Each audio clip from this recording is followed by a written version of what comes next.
لا الہ الا اللہ لا الہ الا اللہ۔ السلام علیکم ورحمۃ اللہ وبرکاتہ، نحمدہ ونصلی علی رسولہ الکریم، اما بعد فاعوذ باللہ من الشیطان الرجیم، بسم اللہ الرحمن الرحیم، رب اشرح لی صدری ویسر لی امری واحلل عقدۃ من لسانی یفقہوا قولی۔ کل ہم نے جنت کے بارے میں پڑھا، جنت کے حسن کے بارے میں، جنت کے مختلف ناموں کے بارے میں، پھر جنت میں داخلے کے بارے میں ہم پڑھ رہے تھے کہ سب سے پہلے نبی صلی اللہ علیہ وسلم کے لیے جنت کا دروازہ کھولا جائے گا، اور آپ کے ساتھ آپ کی امت بھی سب سے پہلے جنت میں داخل ہوگی، اور امت میں سے فقراء اور مہاجرین پہلے جنت میں داخل ہوں گے، اور پھر اسی طرح سب سے آخر میں وہ شخص داخل ہوگا جو دوزخ سے سب سے آخر نکلے گا۔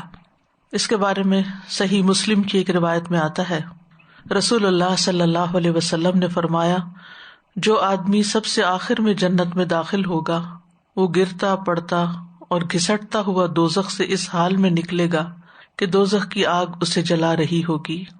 پھر جب دوزخ سے نکل جائے گا تو پھر دوزخ کی طرف پلٹ کر پیچھے دیکھے گا اور اس سے مخاطب ہو کر کہے گا کہ بڑی بابرکت ہے وہ ذات جس نے مجھے تجھ سے نجات دی، یعنی میں یہاں سے نکل آیا، اور اللہ تعالیٰ نے مجھے وہ نعمت عطا فرمائی ہے کہ اولین اور آخرین میں سے کسی کو بھی وہ نعمت عطا نہیں کی۔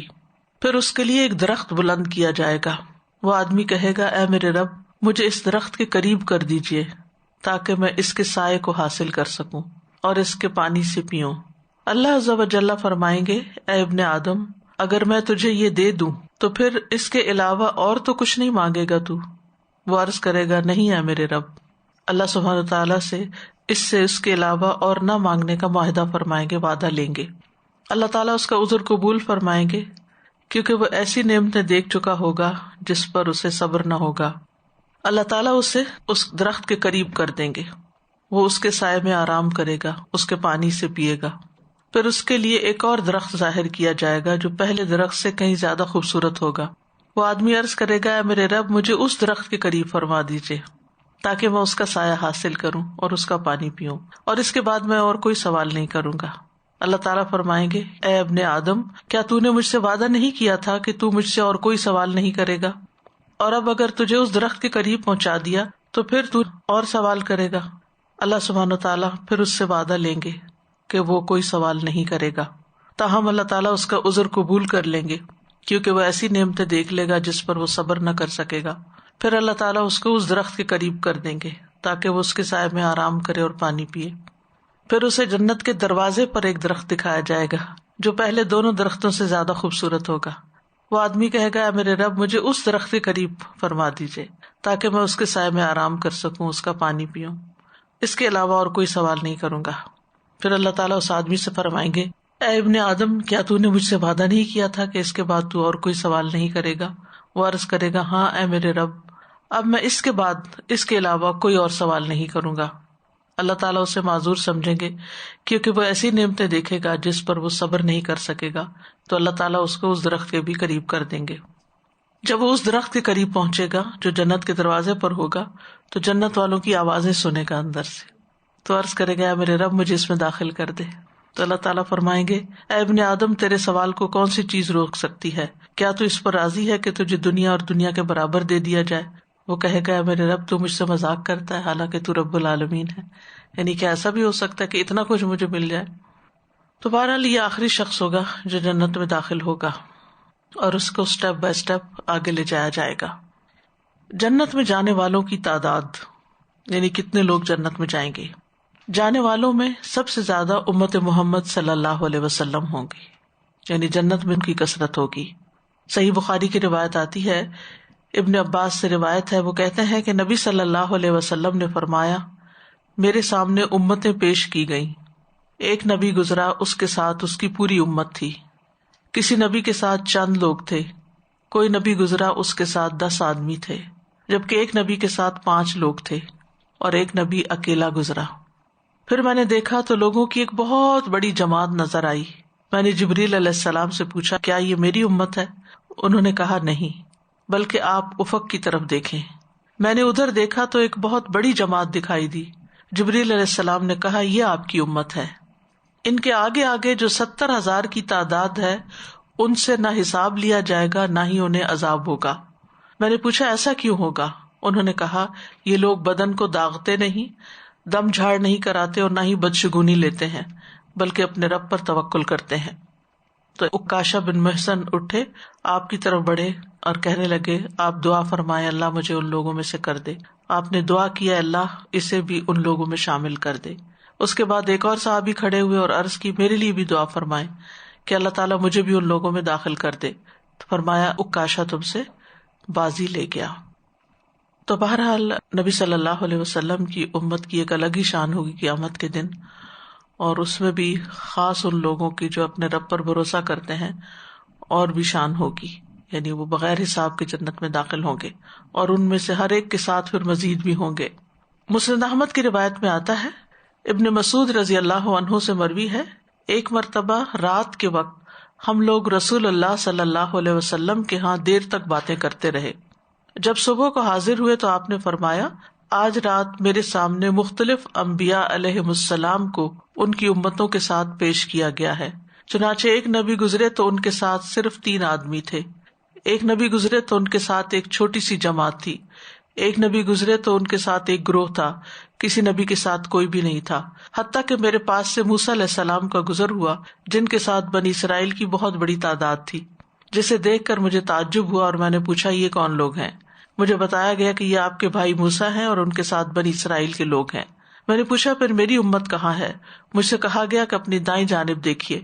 تو ایک ٹیلا لوگوں کے چہروں سے بھرا ہوا نظر آیا، یعنی افق کی طرف، جیسے پچھلی حدیث میں آتا ہے نا. پھر مجھ سے کہا گیا اپنی بائیں جانب دیکھیے. میں نے بائیں جانب دیکھا تو افق لوگوں کے چہروں سے بھرا ہوا نظر آیا، یعنی اونچی جگہ پر ہوں گے اس لیے وہ ایسے لگ رہے تھے کہ جیسے آسمان پر ہو. پھر مجھ سے کہا گیا کیا آپ راضی ہیں؟ میں نے کہا میرے رب میں راضی ہوں، میں خوش ہوں. پھر مجھ سے کہا گیا کہ ان لوگوں کے ساتھ 70,000 ایسے بھی ہوں گے جو بغیر حساب کتاب کے جنت میں داخل ہوں گے. اللہ تعالیٰ ہمیں بھی ان میں شامل کر دے.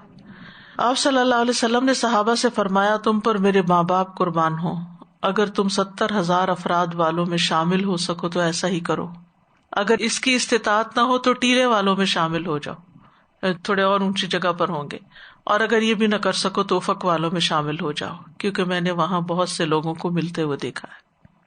رسول اللہ صلی اللہ علیہ وسلم نے فرمایا، یہ صحیح بخاری کی روایت ہے، اس ذات کی قسم جس کے ہاتھ میں میری جان ہے، مجھے امید ہے کہ تم جنت والوں کا 1/4 ہوگے.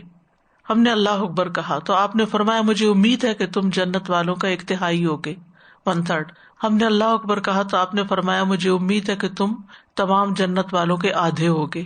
پھر ہم نے اللہ اکبر کہا، پھر آپ نے فرمایا کہ محشر میں تم لوگ تمام انسانوں کے مقابلے میں اتنے ہوگے جتنے کسی سفید بیل کے جسم پر ایک سیاہ بال، یا جتنے کسی سیاہ بیل کے جسم پر ایک سفید بال ہوتا ہے. یعنی جتنی پوری ہیومینٹی، انسانیت، لوگوں کی تعداد ہے اس میں بس تھوڑی سی تعداد ہوگی، لیکن جنت میں جو لوگ جائیں گے ان کی اکثریت امت محمد صلی اللہ علیہ وسلم پر مشتمل ہوگی. یعنی آدھی جنت جو ہے وہ امت محمد صلی اللہ علیہ وسلم سے بھری ہوئی ہوگی. اب ہو سکتا ہے آپ کے ذہن میں یہ آ رہا ہو کہ آپ نے پہلے 1/4 بتایا، پھر 1/3 بتایا، پھر ½ بتایا، تو ہو سکتا ہے کہ آپ کو پہلے جو علم تھا یا آپ کا اجتہاد تھا وہ یعنی 1/4 کا تھا، تو پھر جبریل نے آپ کو بتایا ہو کہ نہیں ایسا نہیں، تو آپ نے اس کو اور زیادہ کر دیا، پھر مزید فائنلی بتا دیا گیا. تو بہرحال یہاں آدھی جنت کے بارے میں آتا ہے. مسند احمد کی روایت میں جنت کی 120 صفوں میں سے 80 صفیں امت محمد صلی اللہ علیہ وسلم کی ہوں گی. رسول اللہ صلی اللہ علیہ وسلم نے فرمایا قیامت کے دن اہل جنت کی 120 صفیں ہوں گی، یعنی میدان حشر میں، جن میں سے 80 صفیں اس امت کی ہوں گی. جنت میں داخل ہونے والوں کی کثیر تعداد مساکین پر مشتمل ہوگی. صحیح بخاری کی روایت ہے، اسامہ رضی اللہ عنہ کہتے ہیں کہ نبی صلی اللہ علیہ وسلم نے فرمایا میں جنت کے دروازے پر کھڑا ہوا تو اس میں داخل ہونے والوں کی اکثریت مساکین کی تھی، مالدار حساب کے لیے روک لیے گئے تھے. دنیا کی زندگی کا ایک بڑا حصہ انسان کی ساری کوششیں اس میں لگتی ہیں کہ وہ زیادہ سے زیادہ مال حاصل کرے، کیونکہ اس کو مال کے ذریعے اپنی سیکیورٹی چاہیے ہوتی ہے کہ میں کسی کا محتاج نہ ہوں اور میرے پاس زیادہ ہو، یا پھر مال تفاخر کا باعث بنتا ہے اور مال ڈیزائرز کو پوری کرنے کا ذریعہ بنتا ہے. تو انسان جو ہے وہ مال سے محبت رکھتا ہے، اور قرآن مجید میں بھی اس کا ذکر آتا ہے وَإِنَّهُ لِحُبِّ الْخَيْرِ لَشَدِيدٌ، اور دوسری جگہ آتا ہے وَتُحِبُّونَ الْمَالَ حُبًّا جَمًّا، کہ تم مال سے بہت شدید محبت رکھتے ہو. تو یہ محبت اپنی جگہ، لیکن یہ یاد رکھے انسان کہ اگر انسان کے پاس کچھ نہیں، کیونکہ رزق بھی اللہ کی تقسیم ہے، کسی کے پاس زیادہ کسی کے پاس کم ہے، تو جن کے پاس کم ہوتا ہے وہ عام طور پر لو سیلف اسٹیم کا شکار ہو جاتے ہیں، یا اپنے آپ کو بہت بیچارہ سمجھنے لگتے ہیں، یا بعض اوقات اللہ تعالیٰ سے بہت جلد بدگمان ہو جاتے ہیں، یا یہ کہ مزاج کے اندر ایسا چڑچڑاپن آ جاتا ہے کہ جن کے پاس زیادہ ان سے حسد کرنے لگتے ہیں، یا اور اس طرح کی کئی خرابیاں پیدا ہونے لگتی ہیں. حتیٰ کہ بعض دفعہ فقر جو ہے وہ انسان کو کفر تک پہنچا دیتا ہے. لیکن اگر کسی کو اللہ نے مال کے ذریعے آزمایا ہے اور مال کم ہے اس کے پاس، تو اس کو یہ چیز بہت تسلی دیتی ہے، بہت اس کے لیے خوشخبری کا باعث ہے کہ وہ قیامت کے دن دوسرے لوگوں کی نسبت پہلے جنت میں پہنچ جائے گا. اور وہاں کا تو وقت اور اس کی گھبراہٹ اور خوف اور دھوپ اور پسینہ اور طرح طرح کی آفات اور فکر اور پریشانی، اس میں وقت گزارنا تو دنیا میں مشکل سے مشکل گزارے ہوئے وقت سے بھی کہیں زیادہ مشکل ہے. ایک اور بات یہ ہے کہ جنت میں عورتوں کی تعداد کم ہوگی. عمران بن حسین کہتے ہیں رسول اللہ صلی اللہ علیہ وسلم نے فرمایا، بے شک جنت میں رہنے والوں میں سب سے کم تعداد عورتوں کی ہے. تو اس سے یہ پتہ چلتا ہے کہ مقابلہ اور بھی سخت ہے اور زیادہ محنت اور توجہ کی ضرورت ہے. پھر اہل جنت کی کچھ صفات. آدم علیہ السلام کی صورت پر ہوں گے، یوسف علیہ السلام جیسا حسن ہوگا، اور ایوب علیہ السلام جیسا دل ہوگا. رسول اللہ صلی اللہ علیہ وسلم نے فرمایا، آدمی اپنی تخلیق کی تکمیل سے پہلے یعنی نامکمل حالت میں مر جائے، جیسے ماں کے پیٹ میں کوئی بچہ مر جاتا ہے اور اس کے ابھی اعضاء پوری طرح نہیں بنے ہوتے، یا انتہائی عمر رسیدہ ہو کر انتہائی بوڑھا یعنی پھر بچہ بن گیا، اور لوگ ان دو کے درمیان ہی ہوتے ہیں. تو ان سب کو، چاہے کوئی بالکل چھوٹا بچہ ماں کے پیٹ میں مرا ہے یا کوئی انتہائی بوڑھا ہو کے مرا ہے، سب کو جب قیامت کے دن اٹھایا جائے گا اور جنت میں جن کو داخل کیا جائے گا تو 33 سال کی عمر کا جوان بنا کر اٹھایا جائے گا. یعنی قیامت کے دن حشر کے میدان میں بھی لوگوں کی عمریں 33 ایئرس کی ہوں گی، یعنی جس میں ان کی ہوش، حواس، عقل سب کچھ انٹیکٹ ہوگا. اگر وہ جنتی ہوا تو آدم علیہ السلام کی ساخت یعنی لمبا چوڑا، آدم علیہ السلام کی ساخت کو اس لیے بھی رکھا گیا کہ اللہ سبحانہ وتعالیٰ نے ان کو اپنے ہاتھ سے بنایا تھا جتنا بھی بنایا. یوسف علیہ السلام کی صورت اور ایوب علیہ السلام کے دل پر ہوگا. ایوب علیہ السلام کا دل ایسا تھا کہ جس میں کوئی شکوہ نہیں تھا، کوئی شکایت نہیں تھی، صبر ہی صبر تھا. پھر اسی طرح 60 ہاتھ لمبا قد ہوگا. رسول اللہ صلی اللہ علیہ وسلم نے فرمایا، صحیح بخاری کی روایت ہے کہ جنت میں سب کی صورتیں ایک ہوں گی، یعنی اپنے والد آدم علیہ السلام کے قد و قامت پر 60 ہاتھ اونچے ہوں گے. تو پھر اس سے یہ پتہ چلتا ہے کہ اگر 60 ہاتھ اونچے ہیں، کیونکہ اہل جہنم کا بھی ہم نے پڑھا نا کہ ان کا جسم بہت بڑا ہو جائے گا. یعنی اگر جہنم والوں میں سے کوئی بیٹھے گا تو اتنی جگہ چاہیے ہوگی جتنی مکہ اور مدینہ کے درمیان ہے، اتنا موٹا ہو جائے گا وہ. آپ سوچئے کہ 4 گھنٹے تقریباً لگتے ہیں تیز رفتار کار کو مکہ سے مدینہ پہنچتے ہوئے. ایک جو ڈاڑھ ہوگی، دانت، وہ احد پہاڑ برابر ہوگا. کتنے بڑے مانسٹرز بن جائیں گے. اور 2 شانوں کے درمیان کا فاصلہ 3 دن تک تیز گھڑ سوار دوڑتا رہے تو اتنا یعنی کہ سائز بڑا ہو جائے گا. اور کھال جو ہے اسکن، وہ 70 ہاتھ چوڑی ہو جائے گی، یعنی اسکن بھی بہت موٹی ہو جائے گی تاکہ وہ زیادہ سے زیادہ عذاب اس پر محسوس کر سکے. اور پھر یہ کہ جب وہ جہنم میں پانی پیئیں گے تو جیسے سورۃ الواقعہ میں آتا ہے فشاربون شرب الہیم ھذا نزلہم یوم الدین، کہ وہ اس طرح پیئیں گے جیسے پیاسا اونٹ پیتا ہے، حالانکہ وہ کھولتا پانی ہوگا. تو اونٹ آپ کو معلوم ہے کہ کتنا زیادہ پانی اپنے اندر سٹور کر لیتا ہے. اور پھر یہ کہ جتنا انسان کا قد بت بڑا ہوتا ہے اتنی بھوک زیادہ لگتی ہے، اور جب بھوک زیادہ لگتی ہے تو پھر انسان کو جو ملے کھانا شروع کر دیتا ہے. اور وہاں پر جو ہم نے مختلف کھانے پڑھے ان کے کہ غساق ہوگا، غسلین ہوگا، سدید ہوگا. غساق جو ہے نا غسق اللیل سے ہے. غسق اللیل کیا ہوتا ہے؟ رات کا اندھیرا. یعنی جو کھانے والی چیز ہوگی، جہنمیوں کا جو گند بلا ہوگا، سیکریشنز ہوگی، اس کا رنگ بھی سیاہ ہوگا. یعنی جو کھانے کی چیز ہوگی وہ بھی سیاہ رنگ کی ہوگی. اور غسلین جو ہے وہ جو بھی پسینہ پانی جو نکل رہا ہوگا، اور اسی طرح سدید جو زخموں کے اندر سے اوز کرتا ہے وہ سب کچھ. بہرحال پھر پیچھے چلے گئے ہم، جہنم والوں کا تذکرہ ہو گیا. اصل میں قرآن مجید کا انداز یہ ہے کہ جنت اور جہنم دونوں ساتھ ساتھ آتے ہیں، تو وہ پھر کمپیریزن بہت اچھا ہو جاتا ہے. ہم چونکہ فوکس کر کے ایک چیز کے اوپر کنسنٹریٹ کر رہے تھے، پھر دوسری چیز کو دیکھ رہے ہیں. تو یہ بتانے کا مقصد یہ ہے کہ جہنمی تو بہت ہی موٹے ہو جائیں گے، بہت موٹے، بہت ہیوج، تاکہ زیادہ سزا سے. لیکن جنتیوں کو بھی ایک مناسب بڑا قد بت دیا جائے گا تاکہ وہ بھی زیادہ سے زیادہ نعمتوں کو انجوائے کر سکیں.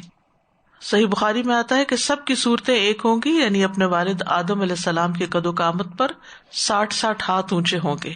پھر بے ریش ہوں گے، یعنی بغیر داڑھی کے ہوں گے. نبی صلی اللہ علیہ وسلم نے فرمایا قیامت کے دن مومنوں کو اس حال میں اٹھایا جائے گا کہ ان کے جسم پر کوئی بال نہیں ہوگا، بے ریش ہوں گے، جردن مردن مکحلین، ان کی آنکھیں سرمگی ہوں گی، یعنی ایسی آنکھیں ہوں گی جیسے کسی نے سرما لگایا ہوا ہو. آنکھوں کی خوبصورتی کا ذکر کیا جا رہا ہے.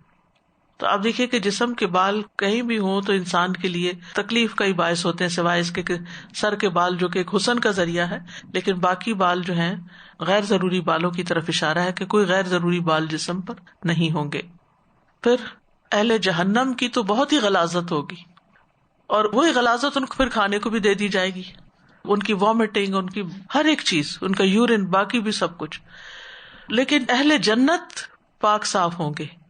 صحیح بخاری میں آتا ہے جنتی لوگ نہ اس میں تھوکیں گے، تھوک بھی نہیں آئے گی، نہ ناک سے کچھ آلائش نکلے گی، نہ پیشاب کریں گے، نہ پخانا کریں گے، کچھ بھی، کوئی سیکریشن جسم سے نہیں ہوگی، نہ پسینہ، نہ کوئی ناک سے نکلے گا، نہ کان سے، نہ تھوک، نتھنگ، کلین، نہ بال اور نہ تھوک اور نہ کچھ. تو آپ خود سوچئے کہ کتنے نفیس لوگ ہوں گے. اور جو جسم سے پسینہ بھی نکلے گا تو مسک جیسا خوشبودار ہوگا. ایک جیسے اخلاق ہوں گے، یعنی سب کے اخلاق اچھے ہوں گے. رسول اللہ صلی اللہ علیہ وسلم نے فرمایا ان سب کے اخلاق ایک آدمی کے اخلاق جیسے ہوں گے، یعنی سب کے دل ایک جیسے ہوں گے. صحیح مسلم میں آتا ہے ان کے درمیان کوئی اختلاف نہ ہوگا، نہ ہی ان میں کوئی باہمی بغض ہوگا، ان کے دل ایک دل کی طرح ہوں گے. پھر یہ کہ اہل جنت سوئیں گے نہیں، نیند نہیں آئے گی، کیونکہ آپ نے فرمایا نیند موت کی قسم ہے، اس لیے جنت والے سوئیں گے نہیں، جاگتے رہیں گے اور انجوائے ہی کرتے رہیں گے، اور اس جاگنے میں تھکاوٹ نہیں ہوگی. پھر ورنہ دنیا میں تو انسان اگر اپنی روٹین سے ذرا بھی زیادہ جاگ لے تو وہ ڈس فنکشنل ہو جاتا ہے. پہلے جب آپ نے کہا نا کہ ایوب علیہ السلام کے دل جیسا دل ہوگا، اور پھر کہا کہ سب کے دل ایسے ہوں گے، تو ایوب علیہ السلام کی تو اتنی زبردست کوالٹیز تھیں، اتنی مشکلیں، اتنی تکلیفیں، اتنی پریشانیاں دیکھیں، اور اتنا بڑا دل، اور اللہ تعالیٰ سے حسن ظن. یہاں پر جب یہ بتایا گیا کہ جنت میں عورتوں کی تعداد کم ہوگی تو یہاں پہ کافی اسکیری لگا ہے اور کافی چوکنا ہونے کی ضرورت ہے کہ ایسی کیا چیزیں ہیں جو روزمرہ میں ہم شاید کر بھی رہے ہیں اور ہمیں اس کا علم نہیں، شعور نہیں ہے کہ وہ ہو جاتی ہیں بائی سب سے ڈیفالٹ. زیادہ تو ہمیں اپنی زبان کی احتیاط کی ضرورت ہے. مرد بھی باتیں کرتے ہیں مگر عموماً سینسیبل ہی ہوتی ہیں، لیکن خواتین کو میں نے دیکھا ہے کہ بس جو دل میں آیا بول دیا. اس عادت سے باز آنا چاہیے، سوچ سمجھ کے بات کرنی چاہیے ہم سب کو. کیونکہ عورت جو ہے وہ ایموشنل بیسڈ ہے، تو وہ ہر چیز جو ایموشن اس کو آتا ہے وہ باہر کی طرف نکال دیتی ہے، تو اسے بہت دھیان رکھنے کی ضرورت بالکل. ہے. اور یہ والی بات سے آئی تھنک آج کے بعد انشاءاللہ ہم سب اپنا اپنا چیک رکھیں. استاذہ جی میں تو 2-3 چیزیں نوٹ کر رہی تھی. ایک تو یہ جیسے آپ نے وہ سب سے پہلے جس شخص کی آپ نے مثال دی نا کہ اللہ سبحانہ تعالیٰ سے پرومس کیا بس اس کے بعد کچھ نہیں مانگوں گا، تو میں سوچ رہی تھی کہ ہم بھی دنیا میں جب کوئی بہت آزمائش، بہت مشکل آتی ہے تو ہماری بھی بالکل یہی کیفیت ہوتی ہے کہ بس اللہ تعالیٰ یہی ایک دعا ہے، یہی ایک دعا ہے، اور پھر اس میں سے نکلتے ہیں اور پھر دوبارہ.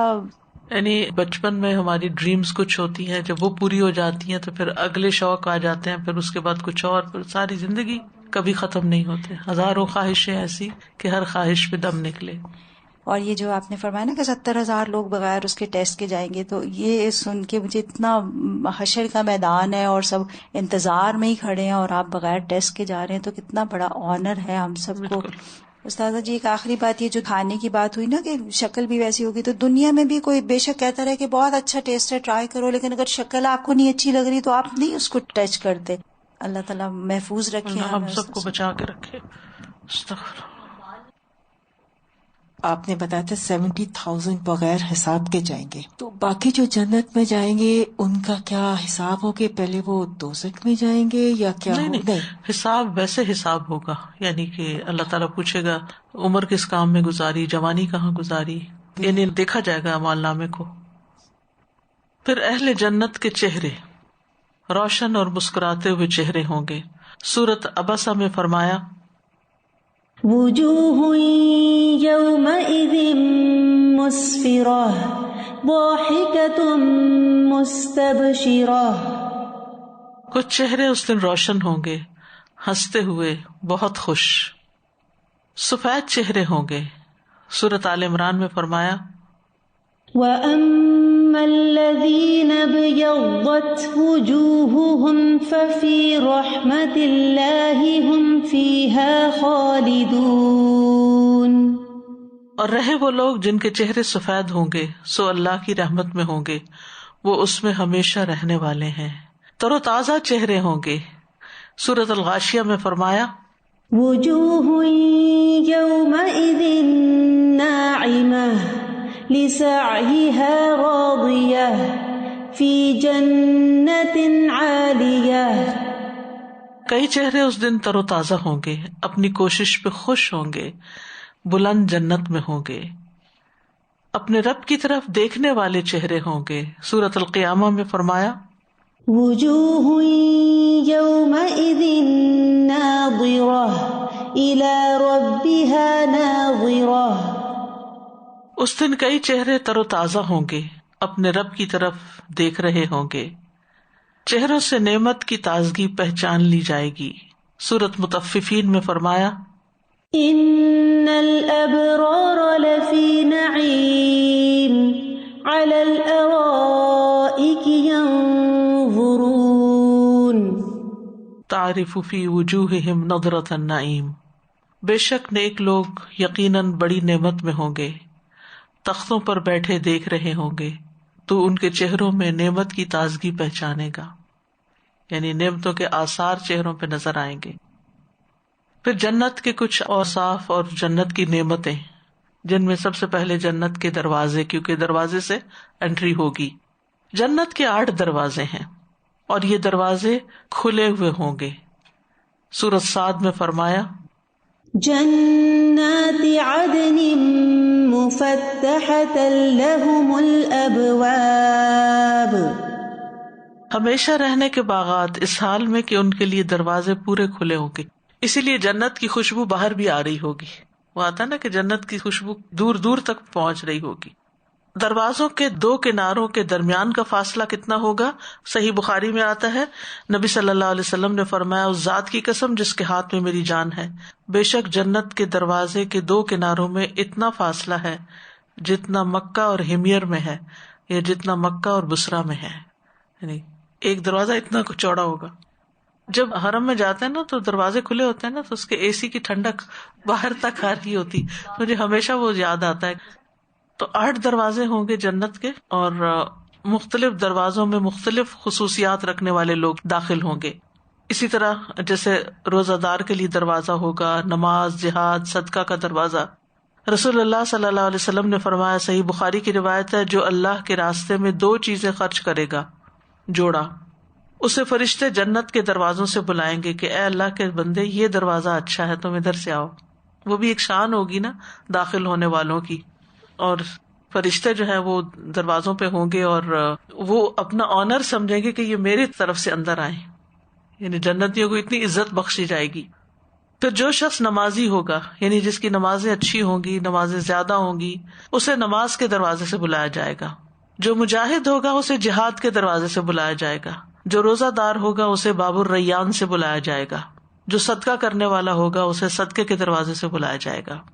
باب الریان کے بارے میں صحیح بخاری میں آتا ہے، نبی صلی اللہ علیہ وسلم نے فرمایا، جنت کا ایک دروازہ ہے جسے ریان کہتے ہیں، قیامت کے دن اس دروازے سے صرف روزہ دار ہی جنت میں داخل ہوں گے، ان کے سوا اور کوئی اس میں داخل نہیں ہوگا. پکارا جائے گا کہ روزہ دار کہاں ہیں؟ وہ کھڑے ہو جائیں گے، ان کے علاوہ اس سے کوئی اندر جانے نہیں پائے گا. اور جب یہ لوگ اندر چلے جائیں گے تو یہ دروازہ بند کر دیا جائے گا، پھر اس میں سے کوئی بھی اندر نہ جا سکے گا. obviously یعنی کہ فرض سے زیادہ ورنہ تو سب کے ساتھ برابر ہو گئے نا. فرض روزے تو سبھی کے لیے، روزہ خور تو جنت میں نہیں جائیں گے، یعنی بغیر وجہ کے روزہ خور. پھر اسی طرح ایک اور دروازہ ہے جس کے بارے میں آتا ہے، قیس بن سعد بن عبادہ کہتے ہیں ایک مرتبہ ان کے والد نے نبی صلی اللہ علیہ وسلم کی خدمت کے لیے مجھے بھیجا. نبی صلی اللہ علیہ وسلم میرے پاس سے گزرے تو اس وقت میں نماز پڑھ چکا تھا. آپ نے مجھے اپنے پاؤں سے ٹھوکر ماری اور فرمایا کیا میں تمہیں جنت کے دروازوں میں سے ایک دروازے کا نہ بتاؤں؟ وہ لا حول ولا قوت الا باللہ ہے. یعنی لا حول ولا قوت الا باللہ کی انسان روز کم از کم تسبیح کرے. اب دیکھیں کہ لا حول ولا قوت الا باللہ غم اور فکر اور پریشانی کا بھی علاج ہے. جو چیزیں زندگی میں بڑی بھاری اور مشکل لگتی ہیں نا، تو ان کے لیے انسان پڑھے لا حول ولا قوت الا باللہ. یعنی میرے میں تو قوت نہیں، میں کچھ تبدیل نہیں کر سکتی. حول تبدیلی کو کہتے ہیں، میں کچھ نہیں بدل سکتی، لیکن اللہ سب کچھ بدل سکتا ہے، سارے حالات بدل سکتا ہے. لا حول ولا قوت الا باللہ. اور یہ بھی کہا جاتا ہے کہ گناہوں سے بچنے کی کوئی حول، پھرنے کی کوئی حول مجھ میں نہیں، اور نیک کام کرنے کی کوئی قوت مجھ میں نہیں سوائے اس کے کہ اللہ ہی قوت دے. پھر جنت کے دروازوں سے لے جانے والے اعمال کون کون سے ہیں؟ سب سے پہلے شہادتین کی گواہی. عبادہ رضی اللہ عنہ کہتے ہیں، بخاری کی روایت ہے، وہ نبی صلی اللہ علیہ وسلم سے بیان کرتے ہیں کہ آپ نے فرمایا جس نے یہ گواہی دی کہ اللہ کے سوا کوئی معبود نہیں، یعنی معبود برحق نہیں، وہ اکیلا ہے، اس کا کوئی شریک نہیں، اور محمد صلی اللہ علیہ وسلم اللہ کے بندے اور اس کے رسول ہیں، اور عیسیٰ علیہ السلام بھی اللہ کے بندے اور اس کے رسول ہیں. نیز وہ اللہ کا ایسا کلمہ ہے، یعنی عیسیٰ علیہ السلام، جسے مریم تک پہنچایا گیا اور اس کی طرف سے روح ہے. جنت بھی حق ہے اور آگ بھی حق ہے، تو اس نے جو بھی عمل کیا ہوگا اللہ تعالیٰ اسے جنت میں داخل کرے گا. ولید کہتے ہیں کہ مجھے ابن جابر نے حدیث بیان کی، وہ عمیر سے روایت کرتے ہیں اور وہ جنادہ سے روایت کرتے ہیں، اور اس روایت میں اضافہ ہے کہ ایسا شخص جنت کے 8 دروازوں میں سے جس سے چاہے گا گزرے گا. تو یہ جو گواہیاں ہیں علم غیب کی جو ہمیں بتائی گئی ہیں، اور ان چیزوں کو اسی طرح ماننا جس طرح قرآن و سنت نے ہمیں بتایا ہے، ان پہ یقین کر لینا کہ یہ ایسے ہی ہے کہ اللہ ایک اکیلا معبود ہے، اور یہ کہ محمد صلی اللہ علیہ وسلم اللہ کے بندے ہیں اور رسول ہیں، اور عیسیٰ علیہ السلام بھی اللہ کے بندے. اور اس عقیدے میں کوئی خلل نہ ڈالا جائے، کیونکہ آپ دیکھیں بہت سے لوگ لا الہ الا اللہ بھی پڑھتے ہیں اور اس کے ساتھ اوروں کو بھی معبود بنائے ہوئے ہوتے ہیں. جنت کے بارے میں کہ یہ خیالی ہے، اور عقائد کے اندر طرح طرح کی خرابیاں پیدا کی ہوئی ہوتی ہیں. تو ان سب چیزوں سے بچنا چاہیے. ان کے معاملے میں یہ غیب علم وحی ہے، اس میں ہم اپنی طرف سے کوئی عقل کو نہیں لا سکتے، یعنی عقل سے ہم اس کو ایکسپلین نہیں کر سکتے. جس طرح ہے ویسے ہی اس کو مان لیا جائے. پھر ہے شرک سے بچنا. عبد الرحمن بن عائز کہتے ہیں ایک مرتبہ عقبہ بن عامر جوہنی مسجد اقصی نماز پڑھنے کے لیے روانہ ہوئے تو کچھ لوگ ان کے پیچھے ہو لیے. عقبہ نے ان سے ساتھ چلنے کی وجہ پوچھی کہ تم میرے ساتھ کیوں آ رہے ہو؟ انہوں نے بتایا کہ آپ نے چونکہ رسول اللہ صلی اللہ علیہ وسلم کی صحبت پائی ہے، اس لیے ہم آپ کے ساتھ چلنا پسند کرتے ہیں اور آپ کو سلام کرنے کے لیے آئے ہیں. عقبہ نے فرمایا کہ یہاں اترو اور نماز پڑھو. چنانچہ سب اترے. عقبہ نے نماز پڑھی، ان کے ساتھ باقی سب نے بھی نماز پڑھی.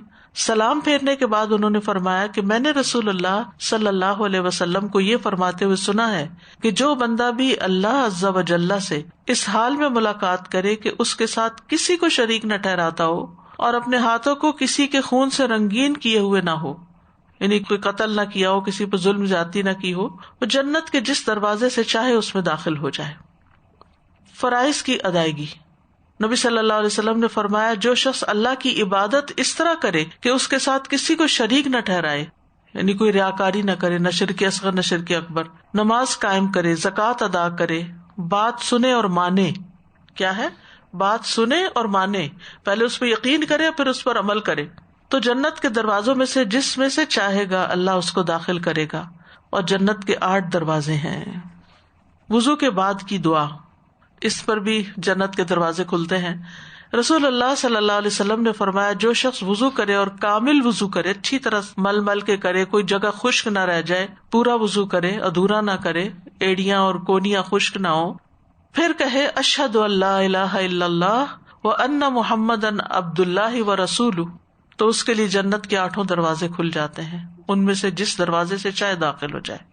پھر ہے اللہ کے راستے میں جوڑا دینا، یعنی ایک چیز کی بجائے 2 دینا، پیئر دینا. من انفق زوجین من شیء، کسی بھی چیز کا جس نے ایک جوڑا خرچ کیا، زوجین، تو اسے جنت کے دروازوں سے بلایا جائے گا کہ اے اللہ کے بندے ادھر آ، یہ دروازہ بہتر ہے۔ پھر جہاد فی سبیل اللہ، رسول اللہ صلی اللہ علیہ وسلم نے فرمایا تم پر اللہ تبارک و تعالیٰ کی راہ میں جہاد کرنا لازم ہے، کیونکہ جنت کے دروازوں میں سے ایک دروازہ ہے جس کے ذریعے اللہ غم اور پریشانی سے نجات فرماتا ہے۔ اور جیسا کہ آپ جانتے ہیں جہاد کا مفہوم وسیع ہے، اس سے مراد صرف قتال کرنا نہیں ہے، جہاد کا مطلب ہوتا ہے بہت بڑی کوشش کرنا، زیادہ محنت کرنا، جہد سے نکلا یہ، یعنی اللہ کے راستے میں، اللہ کے دین کی خاطر، اللہ کے دین کو پھیلانے کے لیے، چاہے دعویٰ کا کام ہو، چاہے تعلیم کا کام ہو، چاہے دین کی نصرت کا کام ہو۔ نصرت ہوتی ہے مدد، یعنی سپورٹ کرنا، کیونکہ سب لوگ دعویٰ نہیں دے سکتے، ان کو طریقہ نہیں آتا ہوتا کہ کیسے دعویٰ کریں، سب لوگ تعلیم بھی نہیں دے سکتے، لیکن نصرت سب کر سکتے ہیں کہ ٹائم دے دیں، پیسہ دے دیں، اپنے سکلز جو ان کے پاس ہیں وہ استعمال کریں۔ یعنی کبھی انسان کو صرف اپنی پریزنس کے ساتھ سپورٹ کرنا ہوتا ہے، وہ بھی ایک بڑی نصرت ہوتی ہے۔ یعنی کچھ لوگ کام کر رہے ہیں تو آپ ان کی ہمت بندائیں، نہ کہ ان کی ہمت توڑیں یا ان کو اللہ کے راستے سے روکیں، کیونکہ جو شخص کسی کو اللہ کے راستے سے روکتا ہے وہ اس کی دنیا آخرت دونوں برباد کرتا ہے، کیونکہ جب انسان اللہ سے دور ہوتا ہے تو اس کی پریشانیاں بڑھتی چلی جاتی ہیں۔ پھر اسی طرح اطاعت گزار اور فرما بردار بیوی۔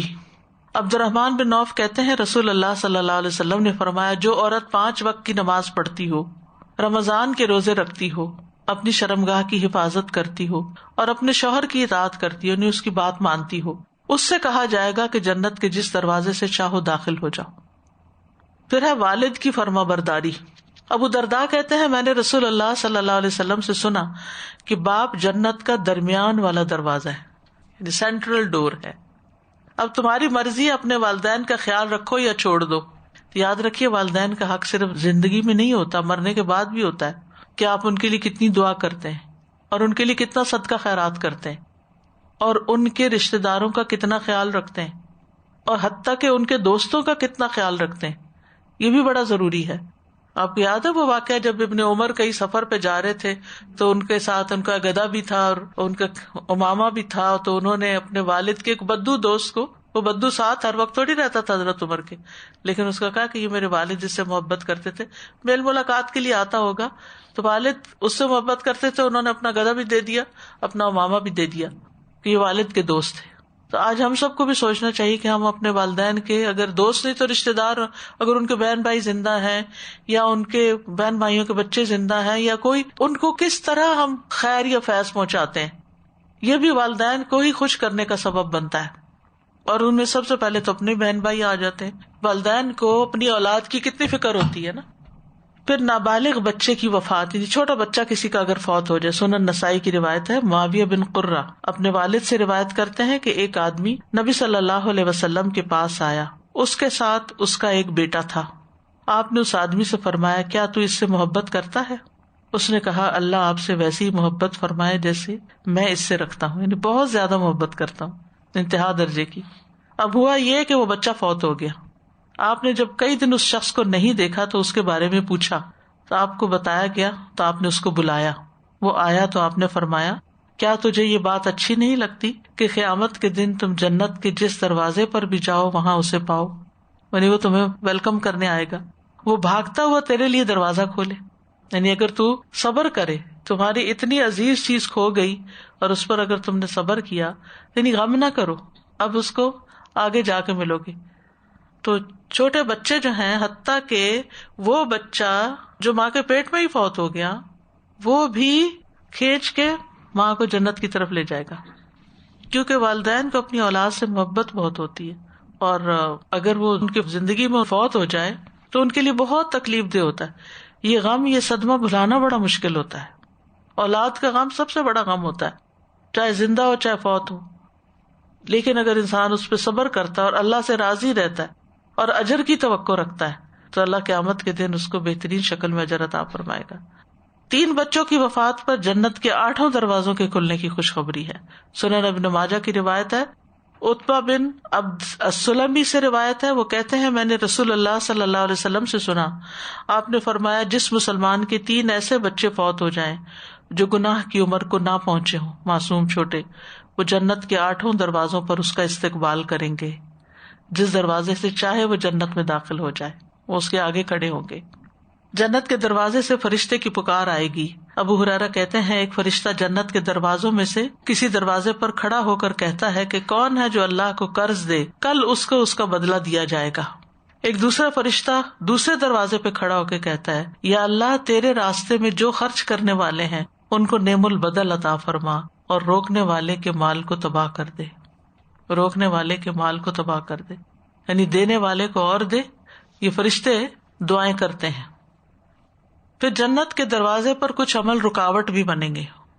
جندب بن عبداللہ سے روایت ہے، وہ کہتے ہیں کہ رسول اللہ صلی اللہ علیہ وسلم نے فرمایا اگر کسی میں استطاعت ہو کہ وہ اپنے اور جنت کے مابین مسلمان آدمی کے خون کی ایک لب بھی حائل نہ ہونے دے، جسے وہ مرغی کے ذبح کرنے کی طرح بے قیمت سمجھ کر بہا دے، تو وہ ایسا کر لے، کیونکہ وہ جب بھی جنت کے دروازوں میں سے کسی پہ جائے گا تو اللہ اس خون کو، یعنی وہ جو اس نے بہایا ہوگا، جنت کے راستے میں رکاوٹ بن جائے گا، وہ جنت میں داخل نہیں ہونے دے گا۔ اور یہاں پر یاد رکھیے کہ پورا مار دینا بھی نہیں، جیسے کسی کو زخمی کر دینا، جیسے کسی کو ایسا نقصان دینا کہ جس سے اس کو تکلیف پہنچے، تو یہ بھی انسان کے لیے رکاوٹ کا باعث بن سکتا ہے۔ پھر جنت کے دروازے کھلنے کا وقت ہر پیر اور جمعرات کو۔ صحیح مسلم کی روایت ہے، رسول اللہ صلی اللہ علیہ وسلم نے فرمایا پیر اور جمعرات کے دن جنت کے دروازے کھول دیے جاتے ہیں اور ہر اس بندے کی مغفرت کر دی جاتی ہے جو اللہ کے ساتھ کسی کو شریک نہیں بناتا سوائے اس بندے کے جس کی اپنے بھائی کے ساتھ دشمنی ہو، یعنی جس دل میں دوسروں کے لیے بغض ہے، عداوت ہے، نفرت ہے۔ کہا جاتا ہے ان دونوں کو مہلت دو یہاں تک کہ یہ صلح کر لیں، ان دونوں کو مہلت دو یہاں تک کہ صلح کر لیں، ان دونوں کو مہلت دو یہاں تک کہ صلح کر لیں۔ پھر رمضان کا پورا مہینہ جنت کے دروازے کھلتے ہیں۔ ابو ہریرہ کہتے ہیں رسول اللہ صلی اللہ علیہ وسلم نے فرمایا جب رمضان آتا ہے تو جنت کے دروازے کھول دیے جاتے ہیں اور آگ کے دروازے بند کر دیے جاتے ہیں اور شیاطین بیڑیوں میں جکڑ دیے جاتے ہیں۔ پھر ہیں جنت کے درجات۔ جنت کے درجات، جنت کے مختلف درجے ہیں۔ سورۃ طٰہٰ میں اللہ تعالیٰ فرماتے ہیں وَمَن يَأْتِهِ مُؤْمِنًا قَدْ عَمِلَ الصَّالِحَاتِ فَأُولَئِكَ لَهُمُ الدَّرَجَاتُ الْعُلَىٰ جَنَّاتُ عَدْنٍ تَجْرِي مِن تَحْتِهَا الْأَنْهَارُ خَالِدِينَ فِيهَا وَذَلِكَ جَزَاءُ مَن تَزَكَّىٰ۔ اور جو اس کے پاس مومن بن کر آئے گا کہ اس نے اچھے اعمال کیے ہوں گے تو یہی لوگ ہیں جن کے لیے سب سے بلند درجے ہیں، ہمیشگی کے باغات جن کے نیچے سے نہریں بہتی ہیں، ان میں ہمیشہ رہنے والے۔ یہ اس کی جزا ہے جو پاک ہوا، من تزکا، جس نے تزکیہ کیا، یعنی اپنے دل کو صاف کیا۔ لہم الدرجات العلی، بہت اونچے درجے۔ اسی طرح ایمان والوں کے لیے مختلف درجات ہیں۔ سورۃ الانفال میں فرمایا انما المؤمنون الذين اذا ذكر الله وجلت قلوبهم واذا تليت عليهم آياته زادتهم ايمانا وعلى ربهم يتوكلون الذين يقيمون الصلاة ومما رزقناهم ينفقون أولئك هم المؤمنون حقا لهم درجات عند ربهم ومغفرة ورزق کریم۔ اصل مومن تو وہی ہیں کہ جب اللہ کا ذکر کیا جائے تو ان کے دل ڈر جاتے ہیں، اور جب ان پر اس کی آیات پڑھی جائیں تو انہیں ایمان میں بڑھا دیتی ہیں، اور وہ اپنے رب ہی پر بھروسہ کرتے ہیں۔ وہ لوگ جو نماز قائم کرتے ہیں اور اس میں سے جو ہم نے انہیں دیا خرچ کرتے ہیں، یہی لوگ سچے مومن ہیں۔ انہی کے لیے ان کے رب کے پاس بہت سے درجے اور بڑی بخشش اور باعزت رزق ہے۔ تو اس میں اللہ کے ذکر کی بات بھی آ گئی، قرآن کی تلاوت کی بات بھی آ گئی کہ وہ کس طرح سنتے ہیں، نماز قائم کرتے ہیں، اللہ کے راستے میں مال خرچ کرتے ہیں، ایسے لوگوں کے لیے بلند درجے ہیں اور عزت والا رزق ہے. تو ہر ایک کے درجے ان کے اعمال کی وجہ سے ہیں، جیسا کہ سورۃ الانعام میں آتا ہے وَلِكُلٍّ دَرَجَاتٌ مِّمَّا عَمِلُوا. ہر ایک کے درجے کتنے؟ جتنا اس نے عمل کیا، جتنی نمازیں پڑھی، جتنا صدقہ خیرات کیا، جتنا ذکر اذکار کیے، جتنا آیات پڑھی اور توجہ سے سنی. شیخ الاسلام ابن تیمیہ کہتے ہیں کہ جنت کے مختلف درجات ہیں اور ان میں آپس میں بہت بڑا فرق ہے، یعنی ایک درجے سے دوسرے درجے میں بھی بہت بڑا فرق ہے. اور اللہ کے مومن اور متقی اولیاء ان درجات اور منازل میں اپنے اپنے ایمان اور تقوی کے مطابق ہوں گے. حدیث میں آتا ہے کہ جنت کے 100 درجے ہیں. بخاری کی روایت ہے، رسول اللہ صلی اللہ علیہ وسلم نے فرمایا بے شک جنت میں 100 درجے ہیں جو اللہ نے اپنے راستے میں جہاد کرنے والوں کے لیے تیار کر رکھے ہیں. ان 2 درجوں میں اتنا فاصلہ ہے جتنا آسمان اور زمین کے درمیان ہے. جو جتنی محنت کرے گا اتنے ہی بلند درجے پہ پہنچے گا. لیکن آج دنیا میں تھوڑا سا ہم پہ کام دوسروں کی نسبت زیادہ آ جائے نا تو ہم فوراً دکھی ہو جاتے ہیں، فوراً جلنے کوڑنے لگتے ہیں. اور دوسرے تو آرام سے بیٹھے ہوئے ہیں اور میرے اوپر ڈبل ٹینشن ہے، مجھے یہ بھی کرنا ہے، مجھے وہ بھی کرنا ہے، مجھے وہ بھی کرنا ہے. اس کو تو یہ کام نہیں دیا گیا، مجھے ہی کیوں سارا کام دیا گیا. لیکن نتیجہ کتنا بڑا فرق ہو جائے گا اگر ہم صرف یہ سمجھے نا. اور یہ اللہ کے راستے میں جہاد کرنے والے، پہلے میں نے بتایا نا، یعنی اللہ کے دین کی راہ میں، چاہے دعوت کا کام ہو، چاہے تعلیم ہو، چاہے نصرت ہو، مال سے ہو، جان سے ہو، چاہے پھر قتال ہو، کوئی بھی چیز ہو، تو اس میں ہر ایک کی جتنی ایفرٹ ہے، جتنی محنت ہے، جو اس نے خرچ کیا ہے، جو اس نے قربانی کی ہے، اس کے مطابق درجے ملیں گے. اور ایک ایک درجے میں آسمان زمین کا فرق پڑ جائے گا. ظاہر ہے کہ وہ پھر جو اوپر کی کلاس ہوگی وہ اوپر ہی کی ہوگی، اوپر والے ہیں. لیکن اصول ضابطہ یاد رکھیے وَلِكُلٍّ دَرَجَاتٌ مِّمَّا عَمِلُوا. درجہ ایسے ہی نہیں مل جائے گا، عمل کے مطابق ہوگا. دنیا میں اگر ہم سو کے وقت گزار رہے ہیں، لیزی ہو کے، کاہل ہو کے، پیچھے رہ کے، صرف دنیا ہی کے کھیل تماشے میں لگ کے، تو پھر وہاں ایسے مفت میں تو درجے نہیں حاصل ہو جائیں گے. ہم سب کو اپنے رویوں پہ غور کرنے کی ضرورت ہے. جتنی ہماری ڈیوٹی ہے، کام ہے، اس سے زیادہ ہی کرنے کی کوشش کریں، اور بن جتلائے بھی نہیں. کیونکہ بعض اوقات ہم کر بھی لیتے ہیں اور پھر سنا بھی دیتے ہیں کہ آپ کو کیا پتا میرا کتنا وقت اس میں چلا جاتا ہے، اور میرے ساتھ کے لوگ تو کچھ بھی نہیں کر رہے، وہ تو چھٹیاں انجوائے کر رہے ہیں اور کام مجھے کرنا پڑ رہا ہے، سب کے حصے کا کام میرے سر پہ آ گیا ہے. نہیں، کچھ بھی ہو کہیں یہ اللہ نے مجھے چنا ہے، اللہ نے مجھے زیادہ صلاحیت دی ہے نا، مجھے زیادہ وقت دیا ہے، مجھے زیادہ موقع دیا ہے، اللہ نے مجھے اس کام کے لیے چنا ہے، میں کیوں نہ محنت کروں. آپ دیکھیے نبی صلی اللہ علیہ وسلم کا ساتھ دینے والے ایک مہاجرین تھے، پھر دوسرے انصار تھے. ایک جماعت نے اپنے گھر بار چھوڑے اور دوسری جماعت نے اپنے گھر بار آفر کیے. تو ہر ایک کا اپنا ایک رول ہوتا ہے. تو ہمیں دیکھنا چاہیے ہمیں اللہ نے کیا دیا ہے جو دوسروں کو نہیں دیا. میرا امتحان اس میں ہے جو مجھے ملا ہے، اور اسی طرح ہر ایک کا امتحان اس میں ہے جو ہمت، طاقت، صحت، قوت اس کو ملی ہے، اس میں سے اس نے خرچ کرنا ہے. ہر ایک کا مال بھی برابر نہیں، ہر ایک کے وسائل بھی برابر نہیں ہے، ہر ایک کی پہنچ بھی برابر نہیں ہے. تو ایک اخلاص ہو اور دوسرے بے لوس کام ہو، بے لوس، کسی پہ بھی احسان جتائے بغیر. نہ بھی موقع نکل رہا ہو تو موقع نکال لیا جائے کہ میں کچھ کر لوں، یہ اپرچونٹی مجھے مل جائے، بجائے اس کے کہ انسان کہ میں کہیں چھپ جاؤں، کسی اور کے حصے میں پڑ جائے، میں بچ جاؤں کسی طرح. وہ کہتا نا تو بچا کے نہ رکھ اسے کہ تیرا آئینہ ہے وہ آئینہ کہ شکستہ ہو تو عزیز تر ہے نگاہ آئینہ ساز میں. اللہ کی راہ میں ٹوٹیں گے تو زیادہ پیارے ہو جائیں گے، اس کے راستے میں تھکیں گے تو زیادہ اجر پائیں گے. تو ہر درجے کے اوپر ایک اور درجے کا فاصلہ.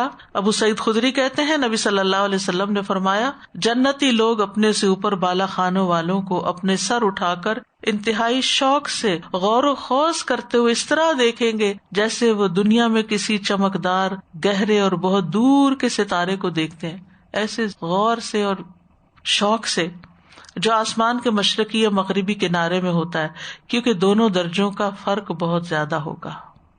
تو دنیا میں اگر ہم سے اوپر کسی کو کچھ بھی مل جائے، گاڑی زیادہ اچھی مل جائے، گھر زیادہ اچھا مل جائے، نوکری زیادہ اچھی مل جائے، کچھ بھی، تو ایک رشک آتا ہے کہ دیکھو وہ تو کہاں پہنچ گیا، ہم کہاں کھڑے. تو وہاں پر بھی ایسے ہی ہوگا، انسان کہ دیکھو وہ وہاں پہنچ گیا اور میں یہاں ہوں. لوگوں نے عرض کیا یا رسول اللہ صلی اللہ علیہ وسلم یہ تو انبیاء کے محلات ہوں گے جنہیں ان کے سوا اور کوئی نہ پا سکے گا. آپ نے فرمایا نہیں، اس ذات کی قسم جس کے ہاتھ میں میری جان ہے، یہ ان لوگوں کے لیے ہوں گے جو اللہ پر ایمان لائے اور انبیاء کی تصدیق کی. یعنی یہ عوام کے ہیں، انبیاء کا تو خیر مقام ہی کچھ اور ہے. اسی طرح جو اہل قرآن ہیں ان کے درجے صاحب قرآن آتا ہے عربی میں، اور اس سے مراد ہم لوگ حافظ قرآن لیتے ہیں. ابو سعید خدری رضی اللہ عنہ سے روایت ہے، وہ کہتے ہیں کہ رسول اللہ صلی اللہ علیہ وسلم نے فرمایا قرآن والے، صاحب قرآن، حافظ ہو یا قاری ہو، اس سے قیامت کے دن جنت میں داخل ہوتے وقت کہا جائے گا قرآن پڑھتا جا اور جنت کے درجات چڑھتا جا. تو اس لیے دنیا میں ہر روز اپنے وقت کا کچھ نہ کچھ حصہ قرآن کی تلاوت کے لیے، اس کو سمجھنے کے لیے، اس کے اوپر غور و فکر کرنے کے لیے، اس کی کوئی بھی خدمت کرنے کے لیے ضرور نکالنا چاہیے، اور اس میں کوئی کمی نہیں کرنی چاہیے، ٹال مٹول نہیں کرنی چاہیے. وہ پڑھتا جائے گا اور ہر آیت کے ساتھ ایک ایک درجہ بلند ہوتا چلا جائے گا، حتیٰ کہ اسے جو آخری آیت یاد ہے، آخری چیز جو اس کے پاس ہے وہ بھی پڑھ لے گا، نہیں کچھ بھی نہیں چھوڑے گا، کیونکہ ہر آیت کے بدلے ایک درجہ اوپر. سبحان اللہ. پھر سوچئے کہ کہاں پر پہنچیں گے. دنیا میں تو اتنا فرق ہے ہی نہیں کسی کے بیچ میں، ایک ہی شہر میں رہتے ہیں، ایک ہی جیسی فیسلٹیز استعمال کرتے ہیں، سوائے اس کے کہ کسی کا 3 بیڈ روم کا گھر ہے تو کسی کا 5 کا ہے. اس سے زیادہ کیا کر لے؟ کوئی مینشن بھی کھڑا کر لے، کوئی بہت بڑا محل بھی کھڑا کر لے، تو رہنا تو ایک ہی جگہ ہے نا، ایک ہی بیڈ چاہیے سونے کے لیے. زیادہ بھی چیزیں ہو جائیں انسان کے پاس تو انجوائے نہیں کر سکتا ان کو. لیکن وہاں پر نہ نیند ہے نہ ہی کوئی اور مصروفیت. ایک چیز انجوائے کر لیں گے تو دوسرے تو تیسرے. آگے جنت کے کھانے آ رہے ہیں جو 70 قسموں کے، اور ہر کھانے کا رنگ الگ. جہنم والوں کا کھانا کالے رنگ کا اور جنت والوں کے 70 رنگ کے کھانے. تو انجوائمنٹ تو لمٹ لیس کہ انسان کبھی بور نہیں ہوگا. لیکن جنت کا سودا مہنگا. شروع میں نے حدیث آپ کو سنائی تھی ابتدا میں، الا ان سلعۃ اللہ غالیہ، کہ اللہ کا سودا بڑا مہنگا ہے، سستا نہیں ہے. محنت کرو، کام کرو، اور کام چوری نہیں. جو کر رہے ہیں نا اس پہ نہ راضی ہوا کریں، اور کیا کروں، اور پورے شوق کے ساتھ. ورنہ انسان دنیا کے کاموں میں تو پڑھ کے کبھی یہ کر لیا کبھی وہ کر لیا، وہ تو بڑھتے ہی جاتے ہیں. لیکن اللہ کے دین کے لیے بھی ضرور وقت نکالنا چاہیے اور لوگوں کو فائدہ پہنچانا چاہیے. وآخر دعوانا ان الحمد للہ رب العالمین. سبحانک اللہم وبحمدک، اشہد ان لا الہ الا انت، استغفرک واتوب الیک. السلام علیکم ورحمۃ اللہ وبرکاتہ.